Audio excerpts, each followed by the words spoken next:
3 years ago, I made a hamster ball experiment. People who saw it mostly talked about two games, Katamari Damacy and Super Monkey Ball. I did the first one right away. I let that second suggestion sit for years, until last week when I picked up Super Monkey Ball Banana Blitz HD for the Switch. I remembered those comments and figured, yeah, I could make a prototype pretty easily. It didn't exactly bode well that the original game gave me a bit of motion sickness, though I mostly blamed that on the fact that I couldn't control the camera. Speaking of the camera and the movement, I wound up with two modes. The first says up on the joystick based on the direction you're facing when you start tilting the left joystick. The second mode has up on the joystick correspond to north. The first is default and makes the most sense to me, but you can toggle between the two with the B button.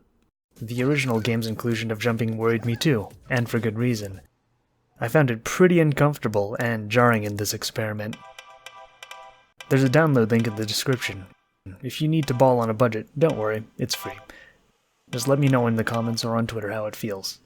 Oh, and don't look at your hands because there's some weird glitch where they're upside down. Jumping should be on the lower button, and switching between modes should be on the top button. For Vive controllers, you click on the touchpad to jump and press the menu button to toggle modes. Only the left touchpad or joystick will work to move because of reasons. To be honest, I think the hamster ball motion is better. There's more physicality to keep the motion going. The Super Monkey Ball Locomotion ends up being a bit like sliding Locomotion but with extra steps. Some of those extra steps give you a frame of reference, like the orb around you. Some of the others make it a little more nauseating, like tilting the entire world around you. If you want to see some other odd VR experiments, here's a playlist of them. I'm going to keep putting out unique ideas, so subscribe to see those. I even turned some of those ideas into a video game called Wyvern. Check out a link in the description.